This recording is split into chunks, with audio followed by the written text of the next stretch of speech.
Umbilical hernia are very common problem in children. At birth, it is as common as 10 to 30% of the white Caucasian children.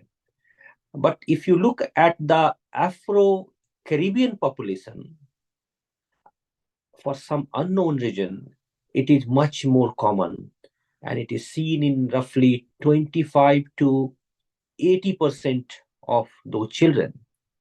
But fortunately, if you see the incidence decreases rapidly, and if you assess at the age of 1 year in those children, the incidence is as low as 2 to 10%. So it's very common, but it also improves very rapidly as the child grows.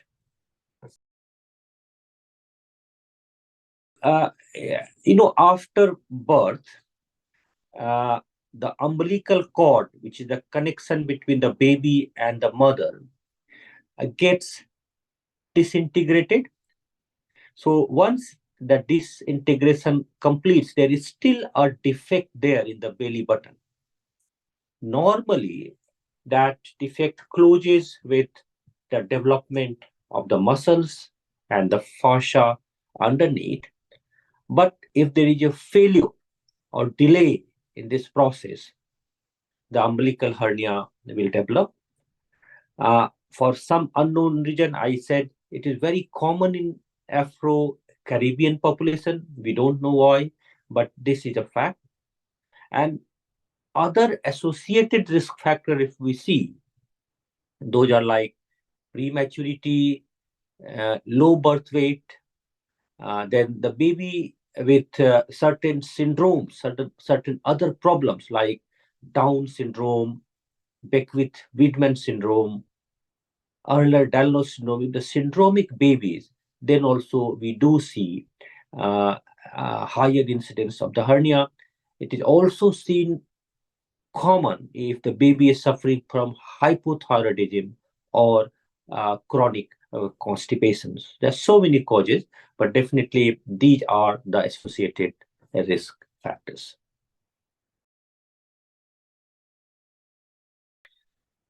So the usual symptoms are a painless, reducible swelling at the belly button, which becomes more prominent when child strains and cries. But the more common problem which I see is the anxiety. The parents are very anxious. That's a big swelling. Every time the child cries or strains, that becomes such a big swelling. And sometimes it is as long as like the elephant trunk, especially in the Afro-Caribbean population, is hanging down like the elephant trunk from the belly button, which is a real concern. So these are the main symptoms, but definitely sometime the hernia can get obstructed, and it can present as an obstructed hernia, a painful swelling, irreducible swelling in the belly button, and also the features of intestinal obstruction.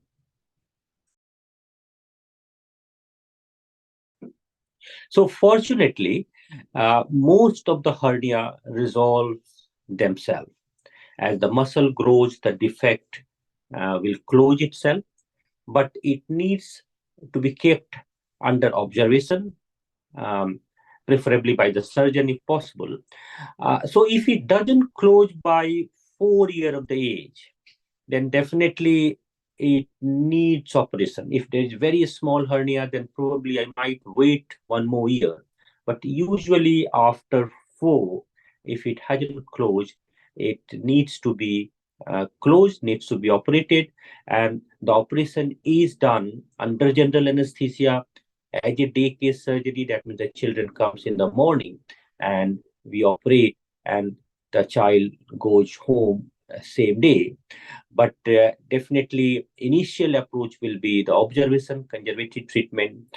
Of course, we warn the parents that there's a small chance of bowel obstruction. If that happens, they need to contact the nearest accident and emergency department. But most of the hernia will resolve itself.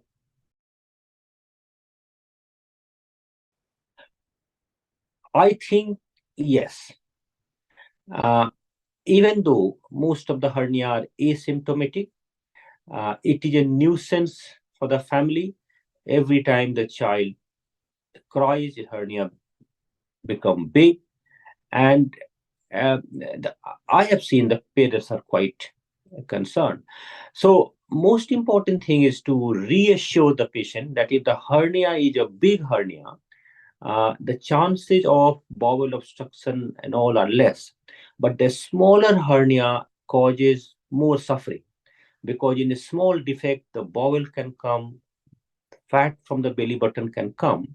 And if it is trapped in that small opening, it is very painful. It is ischemia, is the cry of the dying fat or bowel, which could be um, very painful sometimes. So initially we observed at in the last few months, last 1 year, when the hernia is closing, hernial defect is small, and if something can get obstructed in that, trapped in that, that could be quite painful. But of course, as I said, rarely the hernia can become irreducible and obstructed. Definitely that will have a major catastrophe effect. So parent must be aware of the small risk of obstruction in these hernias. Uh, Most of the hernia, as I said, will resolve by the age of 4 to 5 years. So, no, surgery is not required in most of the hernia. But again, I have seen parents putting some coin over the defect or abdominal binder over the defect. It is not helpful. It rather prolongs the healing of the self resolution of the hernia. That should not be used. But if by 4 years of the age, hernia has not closed, then definitely it needs to be operated. And especially if some complication happens, like it becomes obstructed or it becomes very large hernia, like the elephant trunk type of defect, those hernia are less likely to close. So definitely those hernia will need surgery, and most of the surgery is done as a day case surgery. But we also warn the patient that usually the surgery is fine, even if it is required in very small number of cases, less than 2% cases. We do see recurrence of the hernia and other complications like infection and all. So in most cases, surgery is not required. But even if it is required, it's a very safe procedure, but of course it needs a general anesthetic. One more thing I usually warn my GP colleague, my pediatricians and general surgeons, that it is different from the epigastric hernia. If there is an epigastric hernia, that needs surgery. And epigastric hernia is far above the belly button. It is not around the belly button. It is far above the belly button. So definitely it needs to be defined that whether it's a umbilical hernia or an epigastric hernia. Umbilical hernia will resolve in most cases, but epigastric hernia will not, and many of those cases needs operation.